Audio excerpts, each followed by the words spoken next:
Whoops. Together alone. Forest only needs one chance to get in your home. Day 36.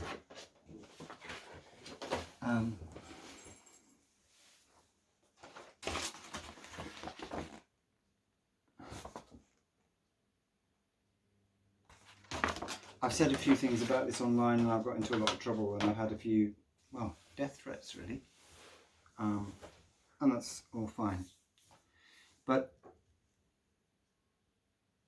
my mother's funeral was, aside from my marriage, the most important day of my life. And funerals are very important things for communities. But there aren't any funerals in Spain. And there aren't any funerals in Italy. And here's why. This is from the Good Funeral Guide. I spoke to some funeral directors today.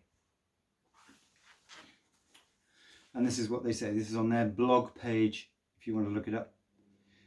It says, "Someone needs to say it. With the heaviest of hearts, today we are going against everything that the Good Funeral Guide has become known for over the years and calling for funerals to be stopped completely. Now, today, just stop. The decision to exempt funerals from the current ban on social gatherings was undoubtedly made for compassionate reasons, but the current lack of clear instruction and direction is leading to anguish and suffering beyond imagination. By allowing funeral ceremonies to continue in some form or other, bereaved people and those supporting them are genuinely risking their health and even their lives by gathering together to try and have a funeral like the ones we are used to. Yet in most cases, grieving people are ending up with a funeral that has been pared down to something almost unrecognisable. Almost everything we are familiar with in a funeral ceremony has been stripped away by the attempts to slow the spread of COVID-19, and what we are left with is worse than nothing." Okay, it goes on. They just say it's putting lives at risk. In Madrid, you can look it up, there was a funeral and 60 people picked up the virus at that funeral. Stopping funerals now and having a very clear message from government or from a minister will save a lot of lives. And if you know anybody, or you can pass this on up this chain. I like to think, probably stupidly, that in some way, a lot of the stuff that's happening now is coming from the grassroots because government is not fast enough. I spoke to this funeral director today, and she said she did my mum's funeral, and she said to me they need to be banned. She was totally in agreement with what I just read out, and she also said we're all in danger. All the funeral directors are in danger, and we will get ill, and we need protection the same as the nurses and doctors. But we're the last on the list for PPE. We haven't got any PPE. I said, our bodies, do they carry the virus? And she said, we absolutely don't know, and we have not got a definitive answer. But the coroner won't have them. The coroner won't handle the bodies.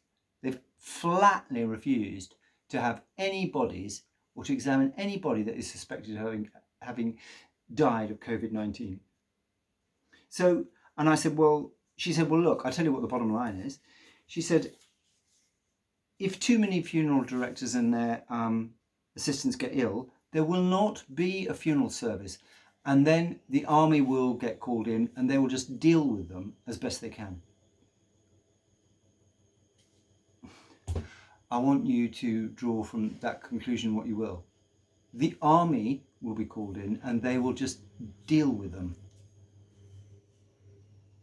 There can't be any funerals. There mustn't be any funerals. There must not be.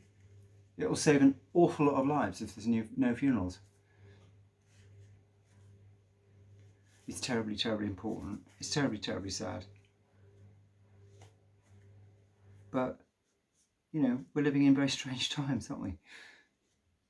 We haven't really been out of the house properly for 36 days. We've been for a couple of walks, and I go shopping for an hour. It's very strange. No funerals. Please, no funerals. No funerals. It will come, but there needs to be no funerals, and people need to understand why. They're venues for community spread, and they're absolutely deadly because everybody wants to hug each other, to touch each other, to be reassured. The virus doesn't care. All right, listen, thank you. Stay safe, stay home. Bye.